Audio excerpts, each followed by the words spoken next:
Thursday here in the Locked On Steelers podcast. I'm your host, Chris Carter. We're joined by Nick Farabaugh of SteelersNow.com, whose performances at the Combine will actually lead to things that the Steelers should buy into as far as top performances. That, ideal offensive tackles, and the new free agent pool that continues to grow, all here on the Locked On Steelers podcast. Let's get into it.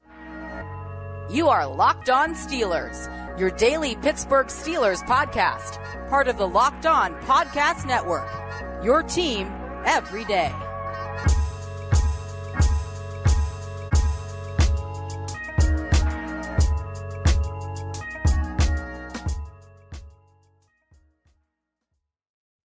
Hello and welcome to the Locked On Steelers podcast. I'm your host, Chris Carter, bringing you your daily dose of all things the Pittsburgh Steelers. As always, you can find this show on your favorite podcasting apps and on YouTube. Like this video if you enjoy it. Subscribe to this YouTube channel to get all of your daily Monday through Friday episodes, as well as our bonus content. We thank you for making us your first listen every day because we're your team every day. And today's episode is brought to you by Game Time. Game Time, download the Game Time app, create an account, and use code LOCKEDON for $20 off your first purchase on Game Time. More on them later. As before, we're joined by Nick Farabaugh, who's here with us on SteelersNow.com. Nick and I were at the Combine together all week long. We got to talk to a lot of prospects. We got to, watch a lot, talk a lot about going over a lot of different things. And so I wanted to talk to Nick about some of the top performers at the Combine as far as now that we can start to see the full pictures of some of these prospects. It's still not the full picture. We still got to see pro days and things like that. But I talked to you all on the show earlier this week about relative athletic scores, which you go there and you find out, you could get to compare all the different combine performances, the measurables, how it measures up to everyone else in their positions. And I think there's some interesting standout guys that have really worked their way into certain conversations at certain positions because of their combine performances. So I'm going to go over some names with Nick here, and I want to get his thoughts on where these guys are in their draft class and if he wants to buy or sell on their top performances. Now, first name on the list here is a name that we've actually talked about before, and that's Patrick Paul. Patrick Paul had an interesting Senior Bowl week out of Houston. He had a 9.8 relative athletic score, very high, fourth best of the tackle class.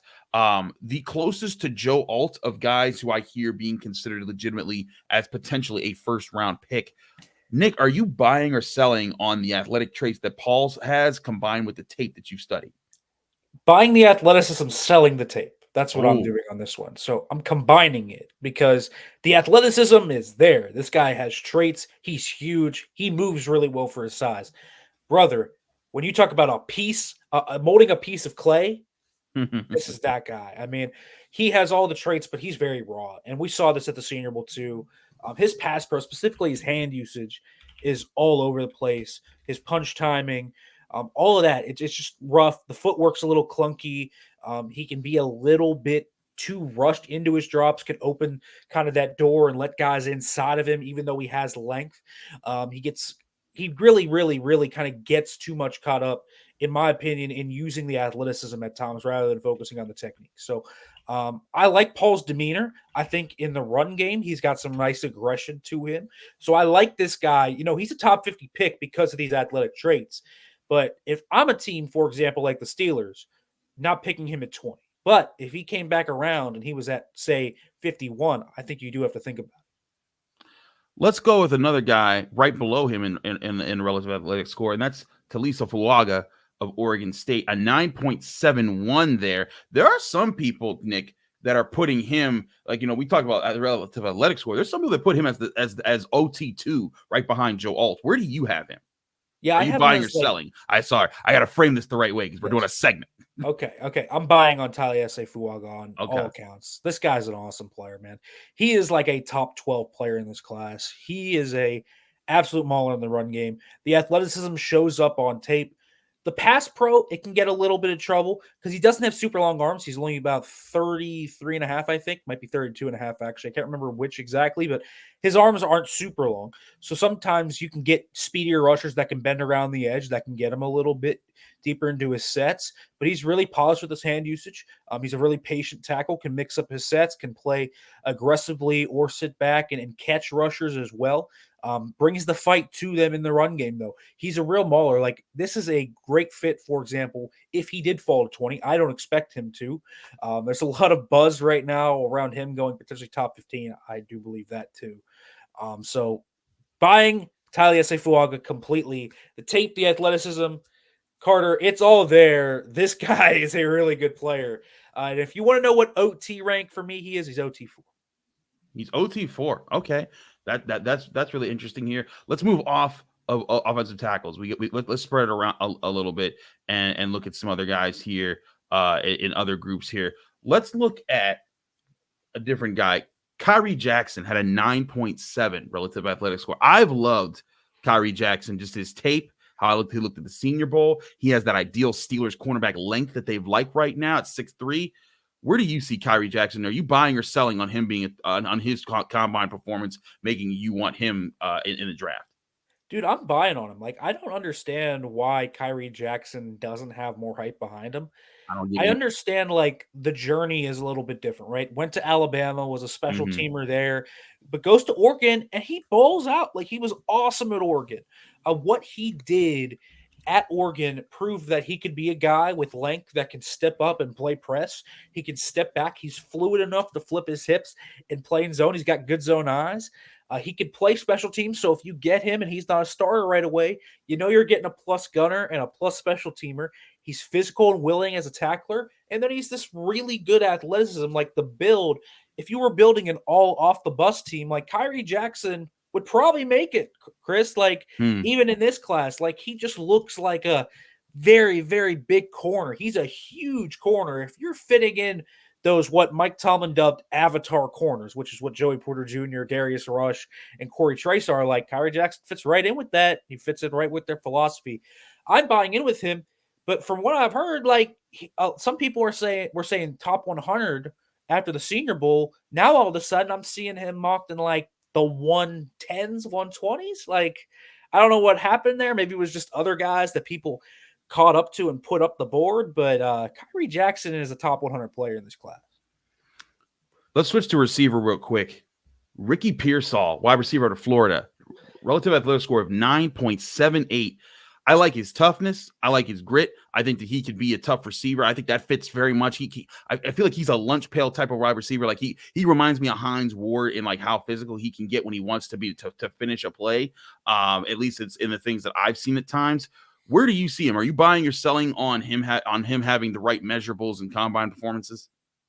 Yeah, he's an interesting player. I think I'm buying it just because he's as you mentioned, tough player that can catch passes over the middle, great hands, really good blocker. I think, you talk about this new age receiver that is this tough player that can block really well, win over the middle, could be this slot guy. We're seeing that more and more because of the McVay-Shanahan offenses using those condensed splits and asking these receivers like Puka Nacua, for example, Jawan Jennings.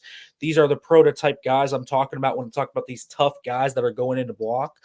This is something that Arthur Smith really likes too in the Steelers offense. It's probably one of the big reasons that they're going to kind of look at a guy like Pearsall if they really draft him, because he's a really good blocker. So I'm buying it, and he has athletic traits. Like, he wins at most 3 levels. I'm not like totally sold on his deep threat ability, but I think he has a route tree there that he can expand on. I think he still needs a little bit more polish in his routes, but he's a good day 2 receiver, and there's a lot of those good day 2 receivers that we can talk about. But I think Pearsall kind of fits in there, that late round 2, early round 3 range.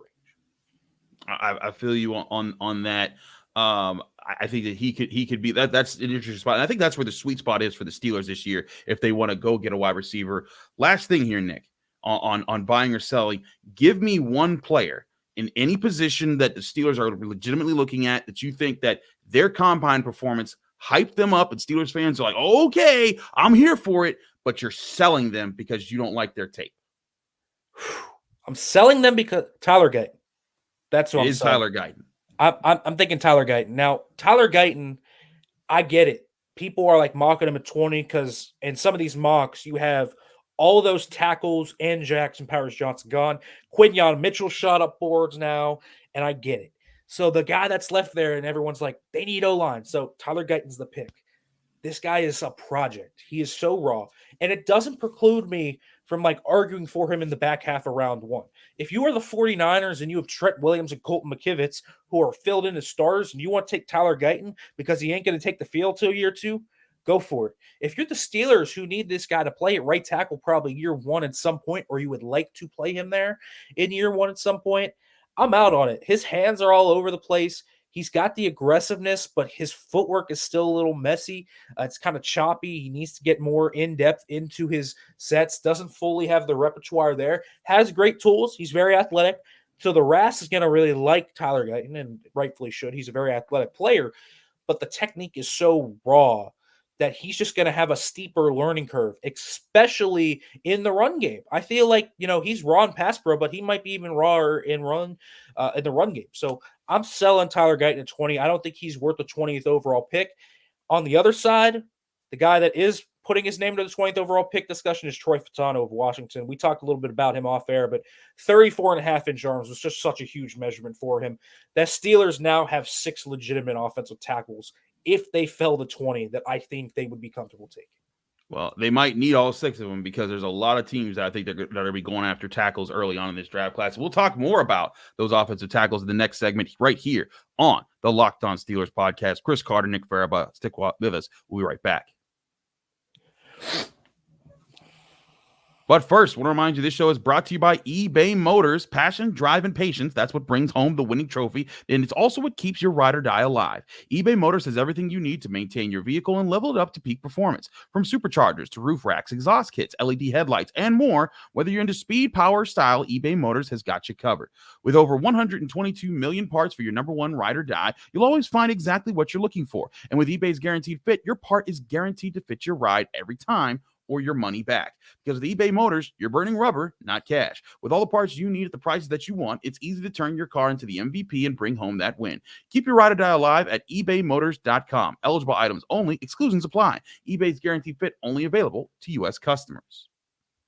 We're also brought to you by Game Time. Buying tickets to your favorite events shouldn't be stressful. That's where Game Time comes in as the fast and easy way to buy tickets for all your sports, music, comedy, and theater events near you. They give you killer deals on your last-minute tickets, and they have a best price guarantee that can't be beat so that you can stop stressing over the ticket and start getting hyped for the fun that you're about to have. The Game Time app allows you to book tickets even up to the last minute or even up to an hour after your event has started. So get the Game Time app, download right to your phone, and you can look right now at any events in the Pittsburgh area or wherever you live and see, hey, I want to go to that event. What's the best prices I can get? It's the best mix because you can find better prices than what you get on the street, and you're guaranteed to get the real value for these tickets because in the app, it shows you the view from your seats and what you're getting. So you're never getting scammed, and you're always getting the best prices. And again, their best price guarantee can't be beat. If you find tickets in the same section and row for less somewhere else, Game Time will credit you 110% of the difference. Snag the tickets without the stress with Game Time. Download the Game Time app, create an account, and use code LOCKEDON for $20 off your first purchase, or go to the website gametime.co. Terms and conditions apply. Create an account, redeem code Locked On for $20 off. Download Game Time today. Last minute tickets, lowest price guaranteed.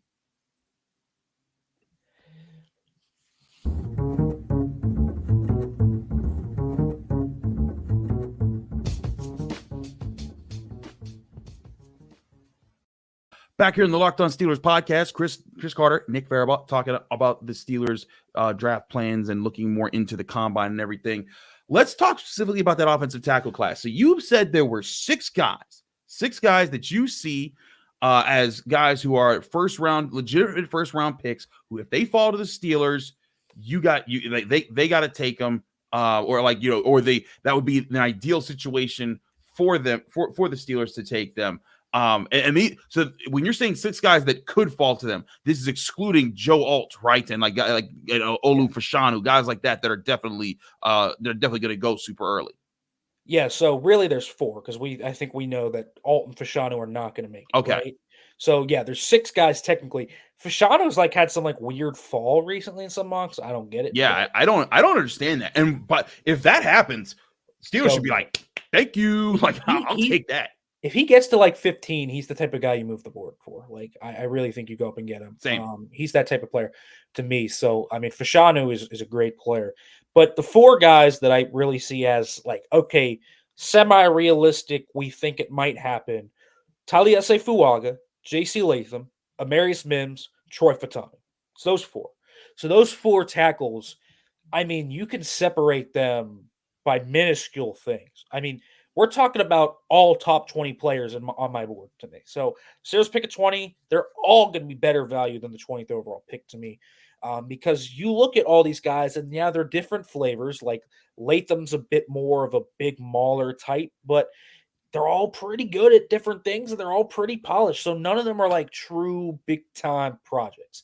So all of these guys are probably more polished than Broderick Jones was coming in, which is actually kind of interesting when you can kind of put that together with the year two of Broderick Jones, who should be more polished than he was last year.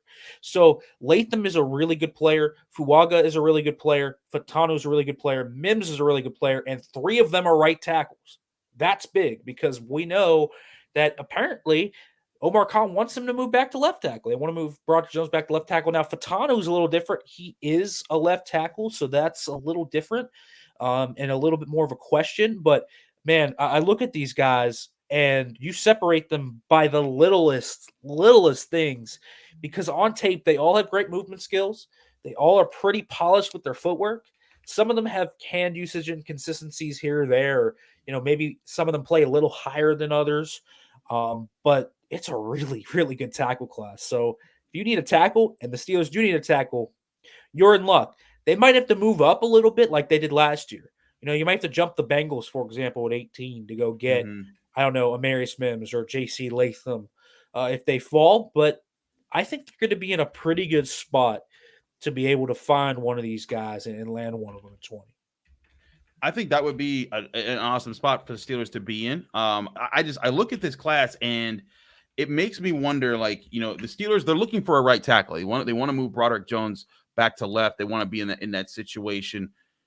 I've heard, I've read, and I've even watched some of the the tape on it, and I'm still coming to my conclusions on who is the best person at this job. But I've been hearing some people who've done all of that already are saying it's J.C. Latham hands down as the best run blocker of this group. Do you find that the case, and should that be the priority for getting a right tackle with that 20th overall pick, or should they be going for a person who's maybe a little bit more balanced in pass protection as well as blocking against the run?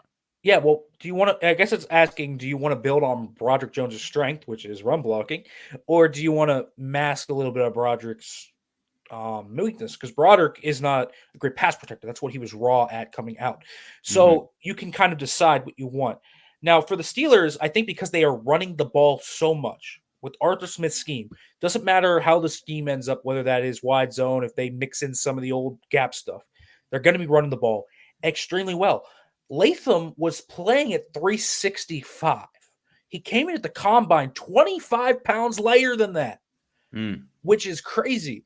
On tape, I didn't think he was a good scheme fit with Arthur Smith because I was like, dude, he's 365. Like, is he going to have the athleticism to get out in front and reach block these backside linebackers in the wide zone?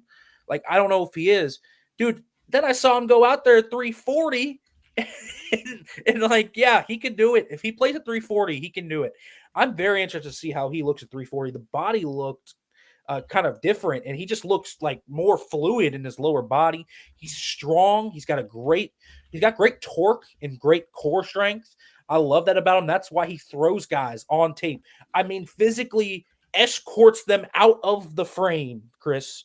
You will see it sometimes when he just escorts the edge rusher 2 stage left out, my friend. So yeah, I think I would probably look at a guy, like a J.C. Latham for this scheme, or if he can play at that weight. I think Fuaga, if you want the instant projection, the weight, the scheme fit, Fuaga fits very well. But I also, think of a guy like Amarius Mims, who is so polished just in everything he does, despite only playing 8 games. That's what I was going to ask. Like, is that too big of a drawback? Dude, on tape, I told you this before we recorded. On tape, he is a top 10 pick. Like, he's a top 10 pick. His pass pro polish for where he's at is insane. He's such a good pass pro kind of player right now because he's got these hands that are just vice grips, and they're huge, and he's got length that he maximizes, and his feet are perfect, and he can mix up his pass sets, and you're like, how's this guy only played 8 games? It's incredible. And then you turn on the run tape, and he's still pretty good there. Not as good as Latham or Fuaga, but like very good at what he does. And I have him, very high on my board in terms of just tape. But the drawback is, what about his inexperience? But at 20, I'm like, dude, top 10 tape at 20th overall. How much do I care? Like, that's 20th overall. You're getting a discount on the guy already. He's probably not usually there. So you take him at 20th overall. But if Latham or Fuaga are there, I think I take Latham or Fuaga. Despite saying this, I tweeted out earlier today that he is my OT3. Mims is my OT3 because the tape is that good. But if Latham or Fuaga are there at 20, I think I take Latham or Fuaga. Interesting. So explain me the rationale here. So fans, because I know someone's saying, wait, you're saying that Mims is your OT3, but Yes. you take OT4 or 5 over OT3. Yes. For here's a few reasons why I think I would do that. One, schematic fit. I think Fuaga and Latham for the Steelers fits very naturally into what Arthur Smith wants. Two, don't forget this, the minuscule difference between all of these guys. Mims is like the 11th best player. Fuaga is like the 12th, and Latham's like the 10th. Like, it's legitimately like that close. You can have them back to back to back on your big board and be like, okay, Mims's pass pro is, really good. And so that's why you put him one spot above Fuaga and Latham. Like, it's literally like, yeah, I have him as my OT3, but don't think of it as like OT3. Think of it as like OT3A, OT3B, and OT3C. That's what it really is. Like, these guys, to me, are that close. So that's why, to me, you can look at schematic fit, things like inexperience and injuries with Amarius Mims, and say, okay, I'm going to take a guy like Latham. I'm going to take a guy like Fuaga who doesn't have those drawbacks because they are so close. So when the tape is that close, that's when I think you can easily say, okay, I'm going to take that guy 20 over this guy, even if I like the tape slightly better because the drop-off is so minuscule.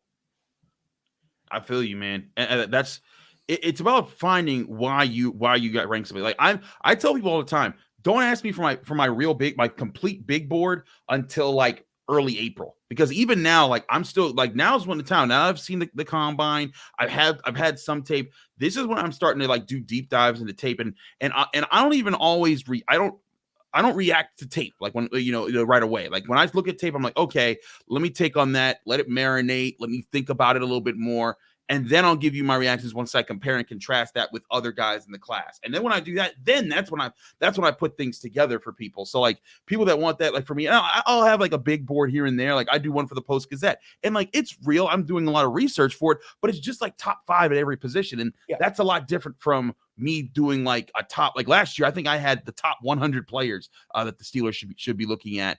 And that's where I think that like I'm not there yet. I can have certain breakdowns of certain guys, but especially at offensive tackle, the particulars of this class, I think the Steelers are in such a good place that like the particulars shouldn't cancel out too many of the guys at the top of this guy. Like, if any of those guys fall, and I think there's a good chance that at least 2 or 3 of them fall, the Steelers could be in the spot to really pick up the ultimate partner for Broderick Jones. Yeah, I really do agree with that. And I'd also say this, when I'm making my rankings of like OT1, OT2, OT3, guys, I only base it on tape. I don't know his medicals for real. I don't know the background on it. I have maybe my opinion on my 10-minute interview with Amarius Mims at the combine, but it's 10 minutes. I don't know this guy's background. So that's all that's taken into factor. When I put Amarius Mims at OT3, understand it's OT3 on film. So the film is phenomenal. But you talk about the particulars, those other different kind of variables. Those are things that you can weigh, I feel like, more easily when you are in the NFL and you have those precise data points that I don't have on the outside, right? I might have some things, but I don't have perfect data points. And again, I want to reiterate it as you did. I just feel like there's 6 guys. We haven't talked about Troy Fatanu, and I do want to mention him just kind of a little bit. Dude, he moves like a linebacker. Like, look at his drops on the film. Like, on film, on the field at Lucas Oil, this guy has some get-offs and downhill stuff that looks like a linebacker or a tight end. He moves extremely well. I know some people think he's a guard because he's a little smaller. But, dude, the arm length's there. The foot quickness is there. The ability to mirror rushers is there. He's a mean player in the run game. Like, yeah, he's probably the last on the OT board for me out of those 6. But, like, dude, dynamic athlete, really good player. Again, 4 legitimate options here that I think are realistic. 6 that are in my top 20 and are going to be in my top 20. They have that legit option. So this is, I don't want to lock them into tackle in round 1 because I think the corner class is great and you might have a chance. Jackson Powers Johnson is there, but man, the value on tackle, it's rare. So I think tackle feels like to me the leader in the clubhouse at 20. I want to talk to Nick about the free agents who keep popping up. There's new ones, it seems like every day, and the pool is growing before free agency opens next week. That and more here on the Locked On Steelers podcast right after this. But first, I want to remind you, this show is also sponsored by Robinhood. Did you know that even if you have a 401k for retirement, you can still have an IRA? Robinhood has the only IRA that gives you a 3% boost on every dollar you contribute when you subscribe to Robinhood Gold. But get this. Now through April 30th, Robinhood is even boosting every single dollar you transfer in from the other retirement accounts with a 3% match. That's right, no cap on the 3% match. Robinhood Gold gets you the most for your retirement thanks to their IRA with a 3% match. This offer is good through April 30th. Get started at robinhood.com/boost. Subscription fees apply. And now for some legal information. Claim as of quarter 1 of 2024, validated by Radius Global Market Research. Investing involves risk, including loss. Limitations apply to IRAs and 401ks. 3% match requires Robinhood Gold for 1 year from the date of the first 3% match. Must keep Robinhood IRA for 5 years. 3% matching on transfers is subject to specific terms and conditions. Robinhood IRA available to U.S. customers in good standing. Robinhood Financial LLC, member SIPC, is a registered broker-dealer.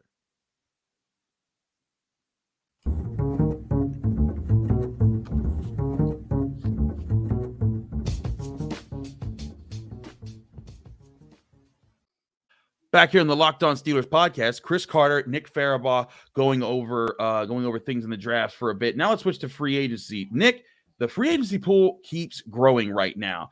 Jerome Baker, the linebacker of the Dolphins, is one that there's obvious ties that work. There's rumors that he's interested in the Steelers. The Steelers are interested in him. He's very much the veteran linebacker the Steelers like. He's former teammates with Landon Roberts. So many things add up there. So he's an obvious one that I think everyone's looking at.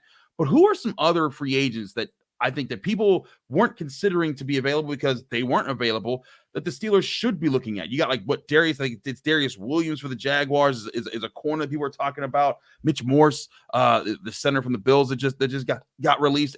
2 positions of need. Is there any recent releasee that's a new free agent that you're thinking this is the best fit outside of Baker? Yeah, I mean, Baker makes a lot of sense. I mean, they need a slot corner, so Avonte Maddox from the Eagles makes sense. The Andy Weidl connection is obviously there.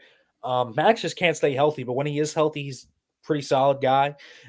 He's a good nickel, a veteran presence that could help fill a void for cheap. I think Morris is really interesting, man. Like, that's a good player that they just had to release because they're so over the cap. Now, I don't know if the Steelers are going to go, for a 32-year-old center right now. Maybe it's a stopgap and draft someone maybe in the mid rounds, like a Cedric Van Pran or Hunter Norzad or someone like that. That could make sense to me. But Mitch Morris makes a lot of sense because he's still a good player. He's a good scheme fit. So I like that. Darius Williams was like the first guy I was going to mention, Chris. You kind of stole him from me because he's only 5'9", but like, dude, he's good. Like a good player, really competitive, ball hawking player. This is a guy that when you watch his tape, man, he's all over the field. He is a dog. He comes down in run defense and competes. And I didn't think he could play in the slot, even though he's 5'9", because I was like, he hadn't actually done that. Then you look back in 2022, and he played like 400 snaps in the slot. So he's inside-out versatile. So I like that fact. So an inside-out versatile player, Darius Williams, Mitch Morris makes a lot of sense. I think Avonte Maddox makes some sense. Jerome Baker certainly makes some sense. There's a lot of these guys out there, man, that you look at and say, man, that's a good guy that they could go get. And so, yeah, we don't even know the full pool yet. This is going to keep coming in throughout the week. Those are just a few names, though. So that's where I'm at with Darius Williams. I looked at him and I looked at just like man, I've seen this guy before. Let me make sure. And I was like, oh yeah, it's that guy. This guy has 2 straight years of 15 pass breakups each year. Like, he goes and gets the football, even though he's 5'9". I know the Steelers prototype has been, 6'2", long arms that, can handle that. But that would be intriguing to me to get a guy like that. We've talked about other center options. The more and more we look at things, the more I do feel like the Steelers are going to get a free agent center who's going to be able to hold it down going into the draft so that they're not pigeonholed into having to draft a center. If you're looking at that right now with all the guys available, who makes the most sense to get at that spot? A free agent center who, either they're a stopgap guy or just a bridge guy to your next big center that maybe you find in the draft, or they're an answer for the next few years. Dude, there's so many names out there. You talked about Morse. Cody Whitehair got cut by the Bears a while back. Brian Allen with the Rams is probably going to be real cheap, and he's hurt a lot. But dude, when he plays, he's good. So he could be an answer. And then we're not even talking about the guys that are just UFAs. Andre James, Lloyd Cushenberry, dude. Lloyd Cushenberry is a really good player for the Broncos that has finally turned in to a nice player. Unfortunately, I think he's going to be pretty expensive, probably 10 plus a year. I don't expect him to make that big of a splash, which leads me to the guy that I still feel like is the likeliest option for them, which is Aaron Brewer. I really feel like Aaron Brewer is the likeliest option. Arthur Smith ties. Arthur Smith ties. He's a small center, though, so it's an interesting fit in the AFC North when you're a small center. But here's the thing. When you play center in the Arthur Smith offense, you better be a special athlete. You better be a special athlete to get out in space. Brewer is a special athlete. Now, I understand, you watch the tape, and in pass pro, man, there are some rough reps. It's not perfect with Aaron Brewer. But you got to also look at the offense he'll be in. Not as much drop back passing game. So he probably won't have to straight up on noses too much and be an aggressive setter. So he can probably take a little bit more cushion.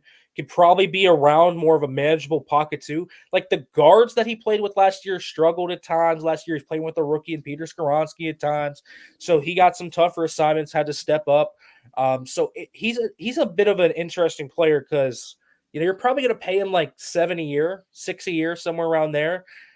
But he's probably right on that brink of, do you start him? Probably a mid-round draft pick to pair with him, right? That's the type of guy you can get. But the tape's good in run game, man. He was one of the best run-blocking centers in football last year.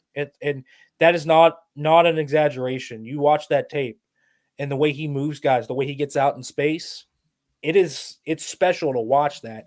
And so I think he can fit the scheme even if he's not this elite pass protector.